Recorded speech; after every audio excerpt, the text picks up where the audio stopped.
Welcome back to the group chat. Nathan Marshall with the Crusaders. Yep. Scott Robinson. Yep. Scott Robinson. Close. Ripped straight off. Conor McGregor, Israel Adesanya, John Jones, GSP, Anderson Silva. Bro. Welcome back to the group chat for another episode. It is Thursday, so it's our odds-on edition. And once again, no Phil in studio to place his bets this week. And I've got Jay and Dunc with me again. Now, we've talked about the hosted pots on Tuesday, and we've fired 3 blanks here. So hopefully you can come on the show and we can make it to that. How are we doing? We're great. Good, but blast, baby. there is absolutely zero chance of us probably turning that Titanic around that we're on I'll currently. speak for yourself, mate. I might be at the helm this week. Yeah, okay. Well, Yeah, because I've asked for locks and I've asked for some long shots. So we've got a good balance in there, but hopefully there's one or two gems in there that we can find. Yeah, I'm gonna. I'm going with NRL for mine. What are you doing? yeah, I would definitely be going NRL as well. 'Cause, I mean, these the matchups as well are looking pretty tight for the most part, so it's exciting. Okay. So I've done some research then, eh? It sounds like if we're talking about tight matchups. Yeah. Well, I reckon that, I mean, Storm Queensland Cowboys is going to be probably a bit of a blowout, I reckon, for the most part. Heaps of players getting pulled out for origin duty and that sort of stuff. But Katoa and Grant Anderson for the Storm, they more often than not score tries. Are you going anytime try score on there? Yeah, I'm just going anytime try score. And even I'd probably SGM the little bastards as well because they're good to go over a couple of times. Well, the Storm are scoring plenty of tries, aren't they? There's no doubt about that. Well, I had a look last week at the points differential, and man, they're just like on another level when it comes to that. So I mean, they're never going to be involved in a countback, but if they were, they're going to be 100 points clear of the closest team coming into the end of the season, I reckon. Oh, yeah, they're different gravy when they decide to turn it on. And then they've got everyone just clicking, and you don't want to be the opposition when they click on all assets. It's unbelievable to watch. Yeah, really is. Yep, sorry. I was going to say, do you want me are we climbing into our bets now, or you want to climb into yours? What do you want to go with first? Let's do this GOAT sports. So we're trying to work out what the greatest sport of all time is. And I don't know what you guys have factored into it in terms of creating a shortlist. And we're going to try run a bit of a competition to work out what the top one is at the end of it. Whether it's history, whether it's like sounds, we're going to go put like a cricket ball up against, I don't know, a boxing glove hitting someone in the face. There's a whole bunch of different factors, and we want to shortlist it. So if we'll get it down to 12, I think. I think the first 6, on my view, is pretty easy to lock in. Okay, I've got my list in front of me. Do you want to run through your first 6, and I'll see if they're on my list? All right, so in no particular order, I have football, rugby, cricket, athletics, as in the Olympics, golf, and tennis. Maybe 5. Maybe 5 is easy, but I don't think I had a single one of those. All right, what do we got? Okay, so admittedly, there's a couple of sports that aren't quite sports that I think should be sports on my list. I've gone with rugby league, obviously, greatest gladiator game of all. Very simple to get into if you have never followed it before. Did you say UFC, MMA? It is on my list. I didn't have it in my first 6. Okay, well, that's so primal. 2 men or woman walk in and only one walks out. I've gone with darts as well because it's like probably the most blokey sport. Anything you can pound a pint with and then still be called a sport, I think it needs to be on the list. And they encourage the audience to do the same thing. It's like, what a fucking time to be alive if you're a professional darts player. I've gone with motocross as well just because it's psychotic, like as in like supercross. Like their heart rates are sitting at like 180 for like the 2-hour races or whatever, and extremely high risk. If you bugger up, you basically got a femur through your butthole. Basically, this one is a sport, not a sport. Competitive sleeping. So see who can nap the hardest. It's not a sport. Could be. Could sponsor it by melatonin, and toddlers could watch as well. They probably quite enjoy watching it. Just on the zops, just combering. I've gone with bare knuckle boxing as opposed to bare knuckle MMA, just because it's more simple and everyone loves it when people just stand and bang. Speedway. How does everyone feel about Speedway? Yeah, I mean, it's a sport. And they've got, like, Who springs to mind for you, though, as a GOAT of that sport that you would go up against, say, someone from MMA, they hold weight? hang on, are we talking about individual people or the sport as a whole? Well, no, you'll get the Sport sports as a and then whole. you'll sort of drill it down. Couldn't name a single driver. Yeah, perfect. But Cross my it off. argument, Yeah. no, well, hang on. My argument is the best people watching when it comes to motorsport, like the amount of mullets and the different families that turn up, also encouraged to sink piss while you're watching it as well. And there's a little party that's hoping for absolute carnage in When every you're race. talking Speedway, are you talking Auckland Speedway or you're talking NASCAR? No, Auckland Speedway, like more Yeah. grassroots, like sprint cars and saloons and friggin' demolition derby and shit. This one's not a sport, but should be. Conveyor belt sushi eating. And if you want to spice it up as well, you sit at the end and the sushi comes towards you. You fucking just missed the brief, eh? I said there's a couple in there I've already had two that aren't sports.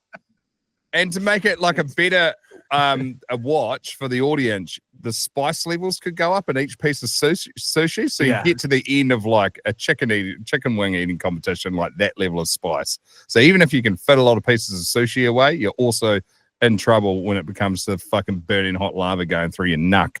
I'll tell you what, have you been to Vegas and just switched on the random sport channels that they've got on? That sounds like a sport that they would have televised in Vegas. I wouldn't be surprised if it is a sport. There's that weird ESPN channel where they cover all that stuff and give it the ESPN treatment, eh? Yeah. I would watch. Yeah. Maybe not the greatest of all time. I basically want to throw it in there for an idea. I've gone with sport fishing as well because you're basically pulling up dinosaurs from the bottom of the ocean. Very hard to do. We know a couple of really good anglers like Benny Brown, used to be a Red Bull kayaker and is now does Built to Fish. Obviously, Matt Watson's the other big name in New Zealand. But when you go to a fishing tournament, and for people that don't fish, you just go, oh, you just put a bait on and put it at the bottom. But then the same like 5 or 6 anglers take out all the big prizes because they're just that good. And it's hard to get that good too. So you got to try and turn the odds in your favor somehow. And the best ones managed to do it. Ice hockey, I've chucked in there too. Yeah, I got ice hockey as well. That is one of the most rapid games that you can ever watch. And they are massive units fucking moving like greased lightning. And one of Jay's mates who's a wheel black, I've gone with wheelchair rugby. Oh, excellent. Yeah. Do you remember that story? Yeah, I do remember that story. Do you want to bring it up? Probably. I asked the bloke that was in the wheel blacks if it hurt when they smash into his legs. It's like the awkward small talk before we have him in for a chat in the studio. And I was like, bruh. And he was like laughing. He's like, I don't feel a thing. It's like when Teagues put down a glass of water in front of Brad Smaler, who's a quadriplegic and couldn't reach it. Thanks, mate. Goodness. My sport. Moving right along. Yeah, what do you got? What you didn't have in there, but is the greatest sport of all time, is surfing. Yeah. In terms of well-rounded athletes, you won't find a better bunch of humans that are talented across so many different And facets. Yeah, and cool. And it's like the lottery to get the perfect wave as well. I like that element. Yeah. So yeah, there's a couple of goats in the mix there. Kelly Slater, Laird Hamilton, Calcio Storico, which is one that's a real outside bolter, but it's only played in one area of, I think it's Paris. I think it might be in Florence or somewhere. Anyway, so it's like bare knuckle fighting with a soccer ball, kind of rugby rules, but you've got to throw it over a fence. It only happens in one part of the world, and these big bad motherfuckers that play the game are in like all-time shape and brutal, and you wouldn't even imagine it. So Calcio Storico is an impressive game. How do you spell that? Is it French? Yeah, it must be it's French or Italian. It's CalcioStorico. Okay. Can I have it in a sentence? How fucking good is Calcio Storico? What are the origins? It goes way back. I actually got it right. I put an extra C in there. Yeah. Wow. So it's in Florentine. So it must be crazy. 27 players, 50 minutes of intense, no hold barred action. Score by throwing or passing the ball into the opposing team's net. So you just line up on like a 2 battle lines get drawn, ball gets thrown in, fucking punch on. It's literally like Origin used to be. That I want that in. Yeah. That can replace conveyor belt sushi. Yeah. firm but fair. Rubber legs in there as well. I went superbike racing as well. If you look at the likes of what Valentino Rossi and Marc Marquez have done at Pacer, and then how they wreck themselves and get back up. Marc Marquez famously came off on the grass doing 280 clicks and just absolutely garage sailed himself. Broke both of his collarbones, got airlifted out. They put rods back into them, and he came back the next day and raced again, straight out of surgery, and then fucked out again so hard that he bent his shoulder around with the rod. That's how hard the impact was. It is unreal. What the heck? Yeah. What else do I have in there? Rubber leg and rugby union.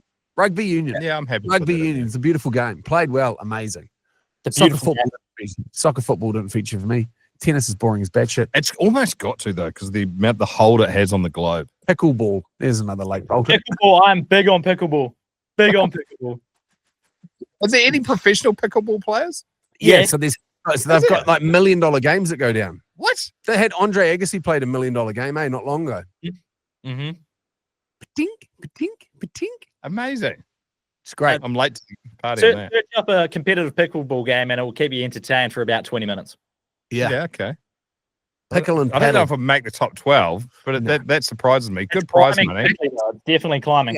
It could be Fastest top growing, fastest growing sport in the US, and also Is that because people are getting lazier and it's on a smaller court? well, there's heaps of people that are coming out of the woodwork. You can be 5 years old and 80 and still play and have a decent game. Like we played over in the States, and it was fucking awesome. Yeah, okay.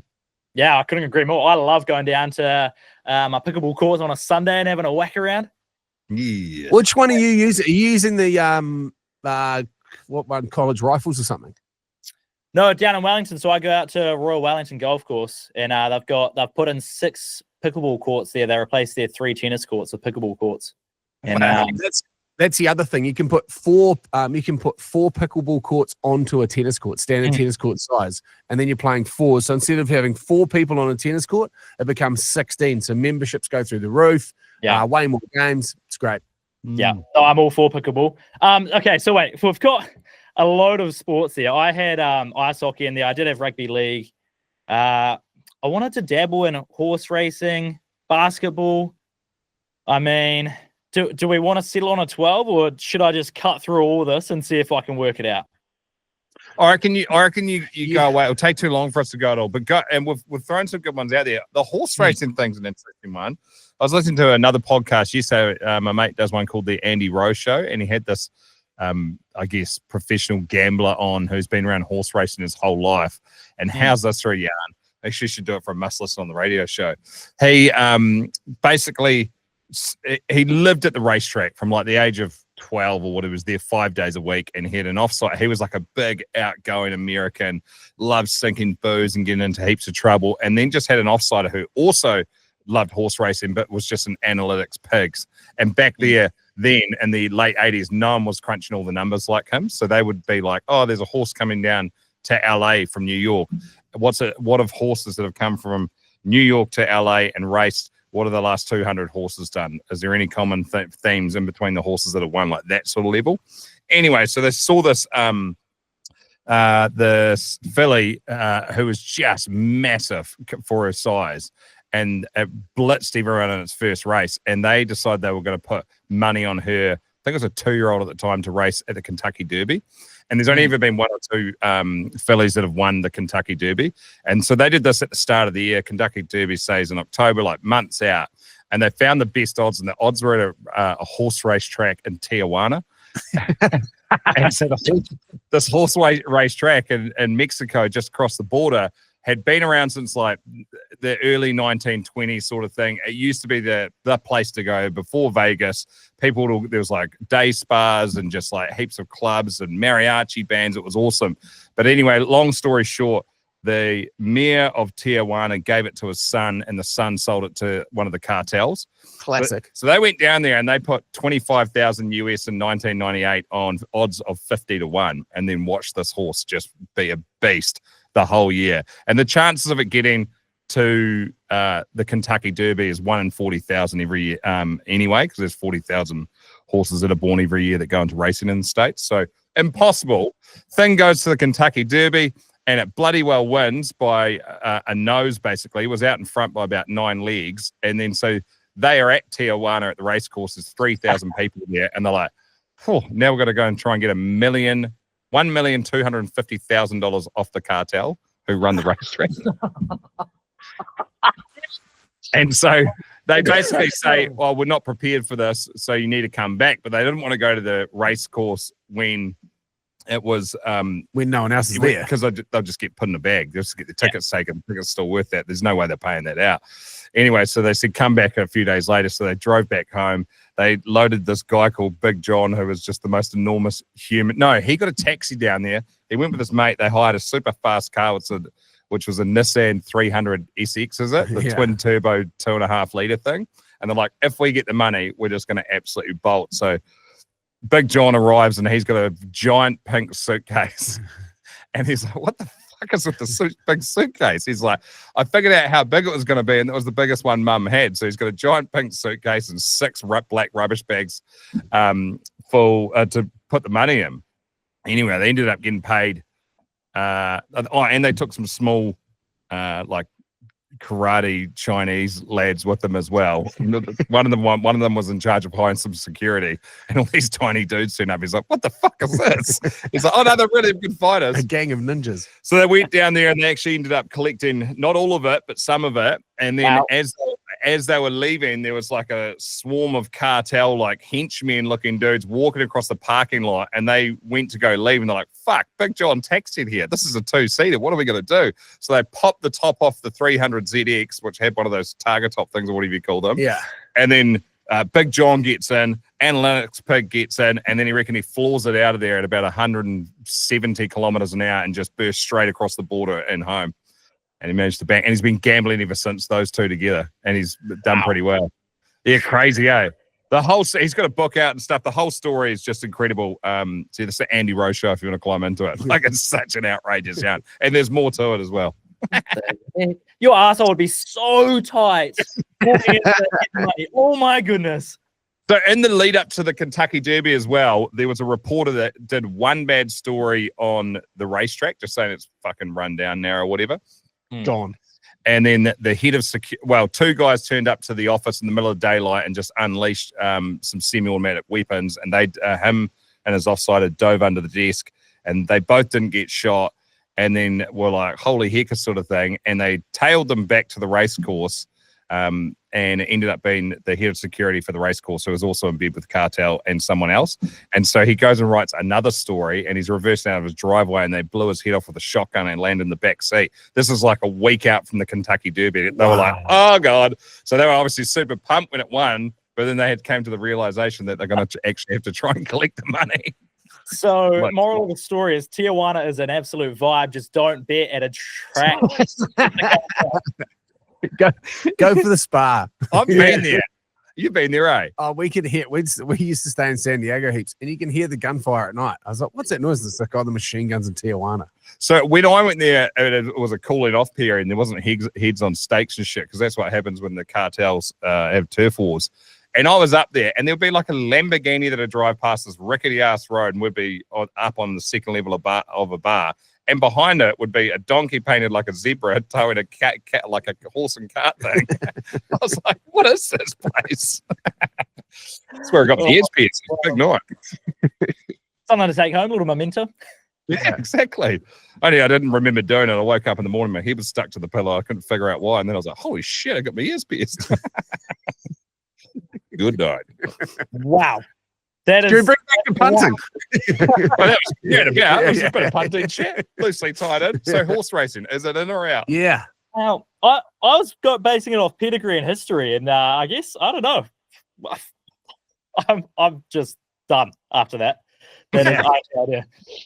But it has basically been the sport that everyone across the globe has been a part of for probably the longest time. Whether it's those endless races, those endless horse races in like Mongolia.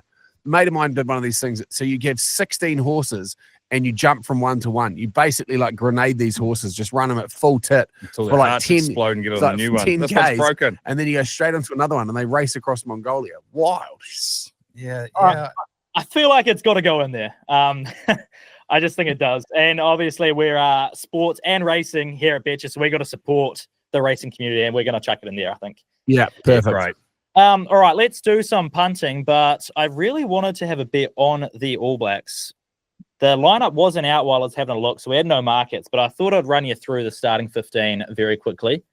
And then we'll go to our punt. So we've got Ethan de Groot, Cody Taylor, and Fletcher Newer in the front three. Perfect. Now, Scott Barrett and Fabian Holland in the lock. So we've got a debutant there. Mm-hmm. This is a spanner. Tupoi Va'i in at 6. Adi Savi at 7. Christian Leo Willie at 8. Ah. So we've got another debutant there. I don't know why I've got a lock playing at 6, but that's okay. Yeah, he's pretty handy, though. He is. But we've got a very good and strong flanker kind of setup in New Zealand. I mean, you've got Samapeni Finau, you've got Duplessis Karifi all in there. Ethan Blackadder didn't make the squad, and we're going to put a lock at 6. It's my probably only gripe. Yeah. Fair play. Into the backs, Cam Roygaard, Bowden Barrett starting at 10. Riku Ioane on the left wing, Geordie Barrett 12, Billy Proctor 13, Sever Reese on the right, Will Jordan at the back. So there's our starting 15. And so Barrett to Barrett. Yes, Barrett to Barrett. Wow. And then it's like going, gone. Mackenzie's obviously on the bench. He'll be coming on 60 minutes in. Mackenzie is 23, Quinn Tupai there, Cortez Rasma, Karifi's on the bench, Samapeni Finau, Tossi, Ollie Norris as another debutant, and Tukiaho as the reserve hooker. I don't mind it. Has Betcha still got France at like 5-1 7 now? This morning, yeah. I wonder if it's moved now that the teams come out actually. Fuck, nah, still 750, yeah. I mean, worth chucking a tenner at just as insurance betting, but I mean, obviously, Betcha knows what's up. So, or maybe chucking it in as part of as a bolter for a wider multi. I'm going to be stitching together SGM on basically every single market that's available there. It's winning margin, exact full and halftime scores, next try converted, you name it, I'm going all in. First scoring play, first scoring team, first team to score, both teams to score a try. I'm on all of them. We'll count them all together. Let's try to see what the halftime, full-time double is. If you put France at halftime. No chance. You say, well, you know, it's good to talk about these things. They bought 13 players out that have got less than like 3 caps between them. 750. Yeah, it's pretty rogue. I mean, it's nice to warm. I'd like to be honest with the new era of Razor being here. I think this is a dream result for us. If France, not that they often do, send their best touring sides out, but if they did, that'd be a tough ask for the start of the season when they're sort of regrouping and rebuilding under the new reign of Razor. So I'm probably more comfortable like with it this way and hopefully put 40 points on them than having a full strength front side come out and making it an absolute pants in us. You know what's good fun? Moving on from rugby union is the tennis for punting on. Yes. Yeah. Didn't you say earlier tennis is the most boring thing in the world? It is. It's boring as batshit. Great place to drink piss. Snap your neck by the end of the day, though, because you can't talk. So when you're not talking, you're just steaming, and that's the problem. Is you just knock over so many tubes, and you leave weaseled. Like I reckon, I went to Wimbledon once, and they had the security getting into Wimbledon was more intense than the security was getting into the UK at Heathrow. Yeah. Like I got my shorts rolled down to make sure I wasn't carrying pingers in the bottom of my shorts, I guess. And shoes off, like metal detectors, the works was crazy. Yeah. But there's so many games that this is the one where you just put together like a 20-leg multi with just favourites. And more often than not, it comes in. Yeah. I think in the men's side, in the women's side, I think we had like 4 or 5 of the top 10 seed lose in the first 2 rounds. So if you're doing that, an 18-leg, 20-leg multi with favourites, do it in the men's. A little bit more predictable. Yeah, geez, that's brutal. Have a go. Where's Novak Djokovic? He's playing some poor prick that's paying like $86. Oh no, Daniel Evans is paying $11.50. Do you know one of my favourite things to do in out of season at the moment, but is on Test cricket, betting on the ball. if it'll be a run or not, or for the whole over. Like, will it be overs or unders? And it's basically like playing cricket roulette. Well, you can get on a bit of cricket roulette because England's playing India, and that's looking real tight. Yeah. And the Windies are taking on Australia. England, India. That's going to be so good. England's paying 240, India paying 225. Ooh. Yeah. They England won the first test of that series on an absolute road, and then managed to chase down the Indians' score of like 400 and something. So that whole test series is going to be a blinder. Man, is Baz still coaching the England side? Yeah. McCullum? Yeah. He's still there. I think he's just taken on the white ball stuff as well. Potentially ODI. I'm not sure about T20, but he's definitely doing test. Yeah, okay. Cool. All right, so let's move on to our bets for this weekend. So I've got my 50-22, so my 2-leg rugby union multi. We talked about the France plus 19.5, so I'm taking their handicap at 19. So basically to keep it within 20. And then the Māori All Blacks versus Scotland, I've got the Māori All Blacks to win 1-12, which comes out at about $5.13, and I usually chuck 50 on it to return 256. For the whole season, 20 weeks, I'm down $9.50. Wow. This comes through. Okay. I've gone with 2-leg multi on the NRL. Broncos, I thought they looked bloody good last week. They look like they're just starting to fire and ramping up for the end of the season. So they're actually outside favourites up against the Dogs, paying $2.65. And then I've gone with the Storm 13 plus over the Cowboys. That's only paying $5.56, but chuck 50 down, get 100 back. Nice. This one here, I've just used what Betcha is all about, the Bet Social app, and I've gone with that Kiwi punter on one hell of a 6-legger. Have a go at this one here. So Tamika Upton out of the Broncos women's team, anytime try scorer. Canberra to win. Grant Anderson from Melbourne, which I mentioned earlier on, anytime try scorer. Jamie Fassard from the Sydney women's. Daniel Tupou, anytime try scorer, and Jason Saab, anytime try scorer. That's paying $15.81. Ooh. Which is a belter because a few more legs in there than the double that was asked of you. It's just easy to take the thinking out of it for me. Yeah. And I like to go wide. And that Kiwi punter is very good as well. He does often get a few green ticks on his page. Yeah, he's been going great guns. Bloody nice guy too. We met him at the UFC party. He's an absolute lad. Yeah. All right, so that's our NRL. We'll go to our locks and our laughs. So again, kind of like shorter rod that you think is guaranteed to come in this weekend, and then a wider one. So my first one, my lock is, now hopefully I get this right, Mark Nawaka-Tinawasi to score at $1.94, and my laugh, because fuck Yuki Tsunoda, he's going to be the first driver to be retired at Silverstone this weekend, paying $21. Yes. That's good. I like that. I'm just trying. I think I want to go on the Melbourne Storm here. No, actually, I'll tell you what I'm going to do. I'm going to go back. I'm going to go back to the Broncos game, and I'm going to go halftime draw. Oh, Ooh. that is a goodie. Shit, where is it? Give me 2 seconds there, caller. I'll lock in the Māori All Blacks for the win, just on the nose. $1.52 against Scotland, easy as you please. And They're then impressive last week. What's that? Oh, they're super impressive last week, and playing in Whangarei. And then Formula One, I'm going to go get up. I'm going to get Verstappen. Yeah? Is fastest qualifier. He's paying $5. Okay, we're going qualifying. I like it. Got it. What I'm going to go with, it's a slight change. Okay. Man, how's that draw at halftime, draw at full time? We'd be paying $67. But I'm going to go draw at halftime, Broncos to win, $23. That's my David Longy. I like it. Draw at halftime, Broncos full time. Yeah, I've got you there. 23 bones on that. Nice. All right. Exciting.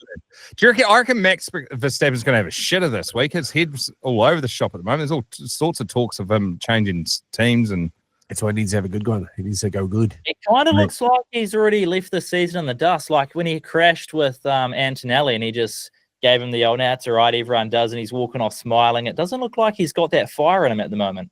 Maybe he's already signed the next contract. But nonetheless, fastest qualifier this week at Silverstone. Lock it Yeah. in. You got to have a longie. You do a win. That too, is my Jay. longie. Yeah, no. I mean, you got to have one, Oh, yeah. and that's a good one.